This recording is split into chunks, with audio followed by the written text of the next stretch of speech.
¿Tro? ¿14? No, más. 14. 14. 14. ¿El neuro? ¿10? 8 huesos. Ah, 10. Bien, ¿por dónde quieren empezar? Aunque bueno, para estudiar víscero sería mejor tener cosas por separado.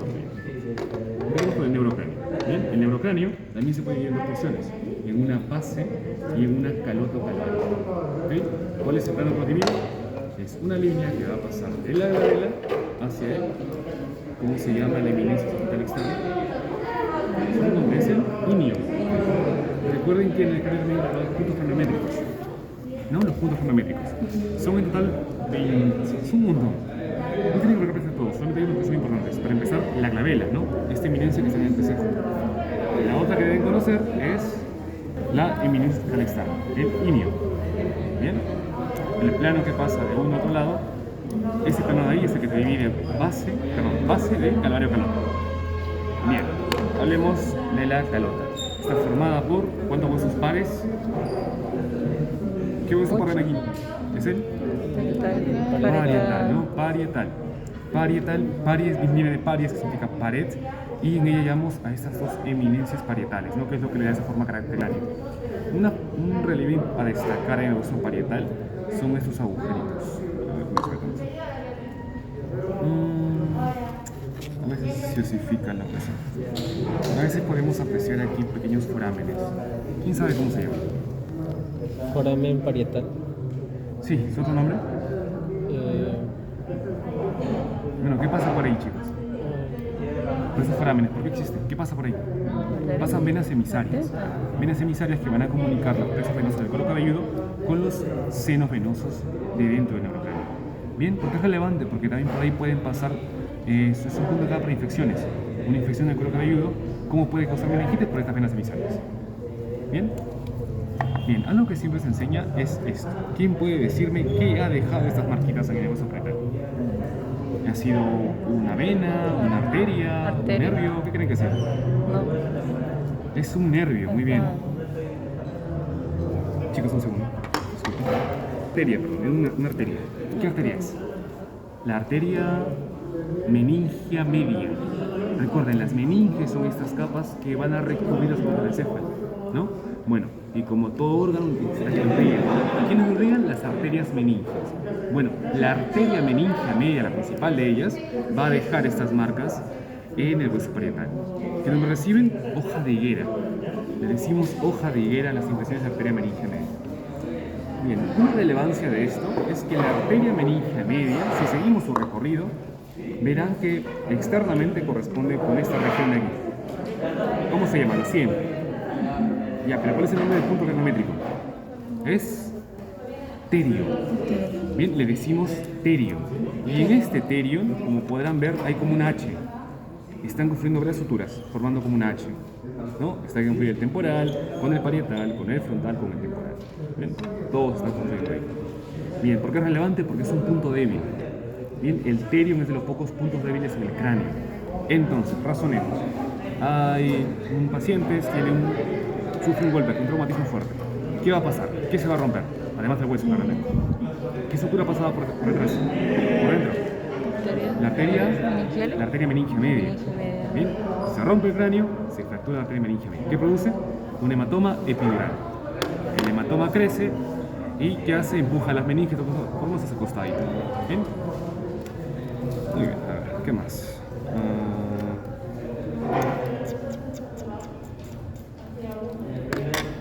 Ya, chicos. A ver, con respecto al hueso, es difícil explicarles esto sin huesos similares, pero ya bueno. El hueso frontal. El hueso frontal posee tres láminas, podríamos decir. La primera cara, que es la externa o cutánea, en la que además de destacar a la glabela, que es la eminencia en el medio, y las eminencias superciliares, que son lo que dan esta forma a las cejas, también a veces hallamos, aquí arribita, las llamadas eminencias frontales. Los corritos, los cachitos que tienen algunas personas, son normales, están negociados. Algo importante es que a veces, en los menores de 10 años, se puede apreciar aún en el centro una sutura, la llamada sutura metópica. Chicos, un segundo. Vamos a seguir. Bien, como dije, en todo lo que es el cráneo, el cuerpo humano pasa por tres etapas. La primera es llamada fontanelar. Bien, porque se imaginarán que dar a luz a una persona con un catéter dosificado es algo imposible, por decirlo así. Entonces, antes de que no se dosifique por completo, encontramos aquí las llamadas fontanelas, ¿no? Que son pequeñas regiones que están dosificadas. ¿Qué hacen? Van a darle flexibilidad al cráneo y permiten facilitar el parto, ¿no? La más importante de las glabellas, de las fontanelas, perdón, es la que se encuentra aquí, en esta zona. ¿Cómo se llama esa fontanela? La fontanela bregmática, ¿no? Es lo que comúnmente se conoce como la mollera, ¿no? La mollerita de los niños.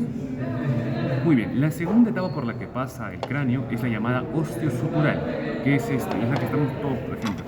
Esa etapa dura hasta los 40 y pico años más o menos. Es la etapa en la que se osifica el hueso y hallamos las suturas. Luego, la etapa que prosigue es la etapa senil. La etapa senil se caracteriza, ¿por qué? Porque la capa de tejido óseo plano que va a pasar se va a adelgazar. La diploide, el tejido esponjoso del centro, cada vez está más delgada y eso hace que el cráneo sea mucho más frágil. Bien, bueno, como dije, a medida que avanza el tiempo se va osificando. En los niños menores de 10 años, en el hueso frontal hallamos una sutura en el centro, la sutura metópica. Eso es importante en medicina legal. Viendo que un niño sin sutura metópica podemos ver más o menos cuántos años tenía. Ya está. Ah, cierto. ¿Quién puede decirme qué estructura dejó este surco aquí en el centro? ¿Qué estructura dejó esto? ¿Qué meninge está pegada al hueso? La dura madre. Bien. La dura madre tiene dos reparos. Cuando la dura madre se pega y forma tabiques, son los tabiques durales, ¿no? Cuando ambas capas de dura madre se abren, forman los llamados senos venosos. Bien, el seno venoso que deja esto es el seno venoso, el seno sagital superior. Bien, el que ocurre por encima del céfalo. Muy bien. Ahora pasemos a lo que es la base de cráneo. Bien, la base de cráneo se divide en 3 pisos. Uno anterior, uno medio y uno posterior. ¿Cuáles son los límites de cada uno? Bueno, ¿quién puede decirme qué estructura es esta de aquí? Así. Este huesito de aquí, ¿qué es? Tiene forma de murciélago. Es el esfenoides, no etmoides. El etmoides es el que está arribita. ¿Bien? Es el esfenoides. El esfenoides posee un cuerpo y 2 pares de alas. Tiene 2 alas menores y 2 alas mayores, ¿no? Bien, a las alas menores también se conocen como alas frontales, las alas mayores como alas temporales. Las alas menores que están aquí arribita tienen forma triangular, mientras las alas mayores que forman parte de la fosa media tienen forma semilunar. Bien, ¿saben cuál es el epónimo de las alas menores? Se le conoce también como apófisis de Ingracias. Bien, a ver, entonces los límites entre fosa anterior y fosa media van a ser precisamente, van a ser el borde de las alas menores del esfenoides. Y también estos ganchitos, ¿cómo se llaman? Son las apófisis clinoides. ¿Bien? Las clinoides. Y entre las clinoides veremos un surco. ¿Cómo se llama ese surco? Ese surco prequiasmático. Bien, se llama prequiasmático porque detrás de él vamos a ir al quiasma óptico, ¿no? Y los agujeros que ven al lado corresponden a... ¿Quién le pasa por ahí? Le decimos conducto óptico. El primer par craneal, ¿no? ¿Cuál es? El nervio óptico, por ahí pasa. Entra la información visual, se entrecruza en el quiasma y es por ello que este surco se llama surco prequiasmático. Bien, pero continuamos, vamos atrás. Atrás veremos una pequeña depresión en el cuerpo del esfenoides, ¿no? Una pequeña depresión. ¿Cómo se llama esa estructura? Bueno, ¿qué descansa ahí? Es la silla turca. Bien, ¿qué estructura descansa en la silla turca? El hipo... ¿Qué descansa ahí?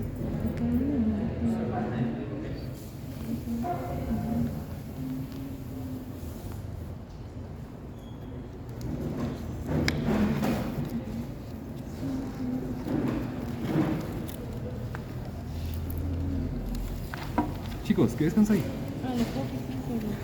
La hipófisis descansa ahí, en la silla turca. Bien, detrás de esa hipófisis, aquí está voladito. A ver si se ve. ¿Pueden ver que hay como una elevación acá?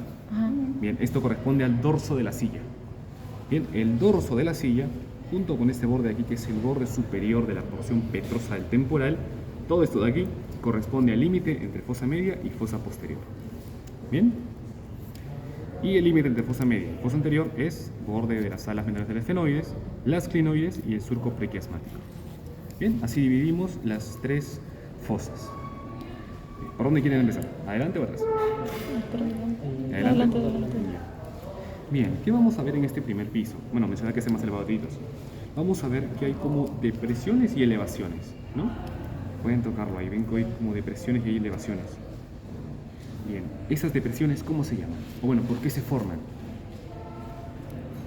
A esas depresiones las conocemos como impresiones digitales. ¿Por qué? Porque parece que eso fuera una masa y yo hubiera aplastado con los dedos. Impresiones digitales. ¿Y las elevaciones cómo se llaman? Son las eminencias mamilares. ¿Por qué se forma esto? ¿Quién sabe? Bueno, ¿qué creen que descansa encima de este piso? ¿Qué descansa ahí? El cerebro, sí. ¿Qué lóbulo? El frontal. Y el lóbulo frontal, bueno, todo el cerebro posee surcos y circunvoluciones. Bueno, los surcos y circunvoluciones, al hacer presión contra el hueso, terminan haciendo que tenga esta forma característica. Bien, no se confundan. Depresiones son impresiones digitales. Las elevaciones, eminencias mamilares. Las eminencias mamilares corresponden a los surcos, mientras las impresiones corresponden a las circunvoluciones del cerebro, del lóbulo frontal. En el centro vamos a hallar a un huesito, porque todo esto de aquí aún es hueso frontal. En el centro hallaremos una ranura. Bien, el frontal es así. La parte de abajo es así, como una ranurita en el centro. Y en esa ranura está que se inserta un huesito más. ¿Qué hueso es? El etmoides. ¿Cómo reconocemos al etmoides? Porque está formado por dos láminas, una horizontal y una vertical. La lámina vertical hacia abajo forma parte de la tabique nasal y hacia arriba forma la conocida como crista galli, la cresta de Galli, ¿no? Que es uno de los puntos de inserción para la hoz del cerebro. Muy bien, y a los lados, en esa lámina horizontal, aquí está roto, pero lo normal es que en la lámina horizontal tenga varios agujeritos. ¿Cómo se llama esa porción del etmoides? Aquí, por ejemplo. Tiene varios agujeritos. ¿Cómo se llama? La lámina cribosa. ¿Bien? ¿Qué significa cribosa? Criba, ¿qué significa? Viene de acribillado. Es la lámina acribillada. ¿Acribillada por qué? ¿Qué elemento nervioso pasa por ahí? El primer par craneal. ¿Cuál es? El olfatorio. Bien, porque recuerden, las células sensitivas están en las fosas nasales. Y los axones, o lo que se conoce como los filetes nerviosos del segundo par craneal, primer par craneal, van a atravesar la lámina cribosa. ¿Para qué? Para poder llegar al bulbo olfatorio que descansa aquí encima. Okay, entonces, contenido de la lámina cribosa, haces nerviosos del primer par craneal. Okay, ahí está el primer agujero que nunca debe olvidarse. Luego, algunos cráneos, aquí tiene por ejemplo, entre la cresta Galli y la cresta frontal que está aquí, van a ver que en el centro hay un agujerito. Sí. Tratan de acercarse para ver. Hay un agujerito entre las dos, entre la cresta frontal y la cresta Galli. Bien. ¿Cómo se llama ese agujero? ¿Y qué pasa por ahí? Es el llamado agujero ciego. Bien, y se dice ciego porque antes se creía que nada pasaba por ahí. ¿No? Ahora sabemos que sí pasa algo por ahí. La vena emisaria de Starrini. ¿Qué hace la vena emisaria? Va a comunicar el seno sagital superior con los plexos venosos de las fosas nasales. Bien, vena emisaria de Starrini. Después, ¿qué más? Creo que nos puede explicar también los músculos de la mandíbula. Los ¿La músculos mandíbula? ¿La mandíbula? Sí, Sí, cuando hablan de la mandíbula. Sí. A ver, ya, rápidamente. ¿Cuántos músculos de masticación conocen? ¿Cuántos hay? Músculos de la masticación. Sí. Son 4. ¿Cuáles son?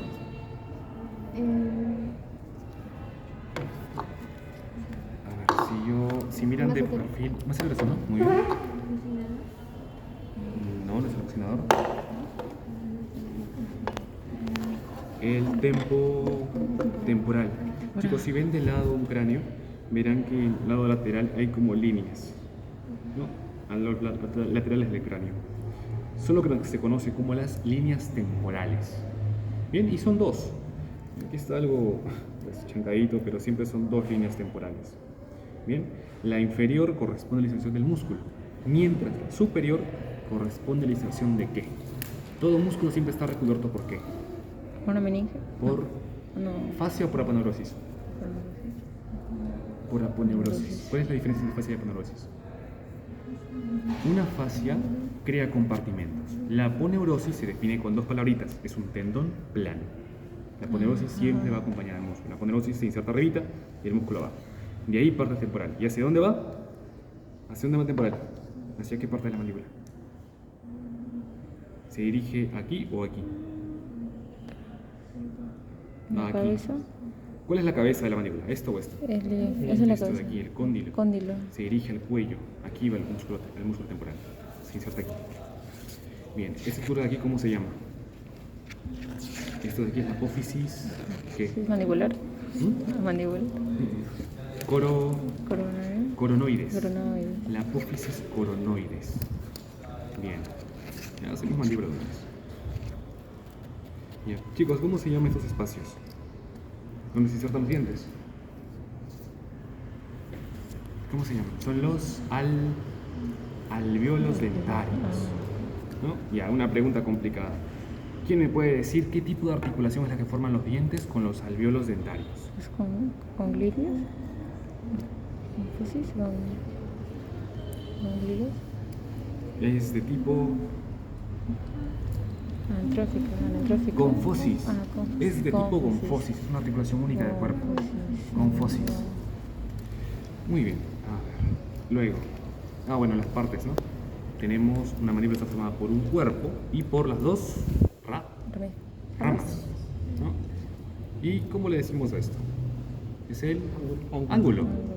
¿Otro nombre?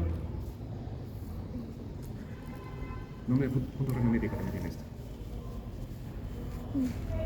Es el conio, creo. Conio monótico, no me acuerdo. Luego, en la cara interna tenemos aquí 4 espinitas. Pueden tocarlas, son 4 espinitas.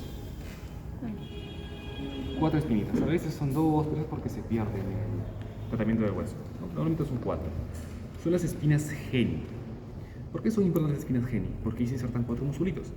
Hay 2 espinas geni superiores y 2 espinas geni inferiores. Las 2 superiores van a ser el punto de inserción de qué músculos? Los genioglosos. Los músculos genioglosos. Deduzcan. Geniogloso, que significa de espina geni a lengua. Genioglosos van de las espinas geni a la lengua. Y los 2 inferiores, ahí se insertan los músculos genioideos. Geni, espinas genis. Yoideos, huesoioides. De espina geni al hueso ioides. ¿No? Ya está. Luego, en lo que es la cara interna de las ramas, vamos a hallar un surquito. ¿Cómo se llama el surco? Bueno, esa línea es la línea miloioidea. ¿Qué músculo se inserta ahí? El músculo miloioideo, el que te forma el verdadero piso de la boca. Muy bien. Ahora, este pequeño surco miloioideo es importante porque hacia abajo te va a delimitar una fosa. Es la fosa submandibular. ¿Bien? Ya de paso, chicos. Al ladito de las espinas geni, a los lados, hallamos una glándula. ¿Quién puede decirme qué glándula es? ¿Salivar? La sublingual. Las sublinguales están al ladito. ¿Bien? Por debajo de la línea miloidea están las glándulas submandibulares. ¿Bien? Por debajo de las líneas geni. Y otro punto importante es que siempre debajo de las espinas geni, debajo de ellas, también hay depresiones. ¿Bien? Es la conocida como fosita digástrica. ¿Bien? ¿Qué músculo se inserta ahí? El músculo digástrico. Digástrico significa los vientres. Bueno, el vientre anterior va a insertarse precisamente ahí. ¿Ok? Muy bien, luego seguimos yendo hacia atrás y vamos a ver aquí un agujero y un surco. No línea, sino surco. ¿Cómo se llama el surco?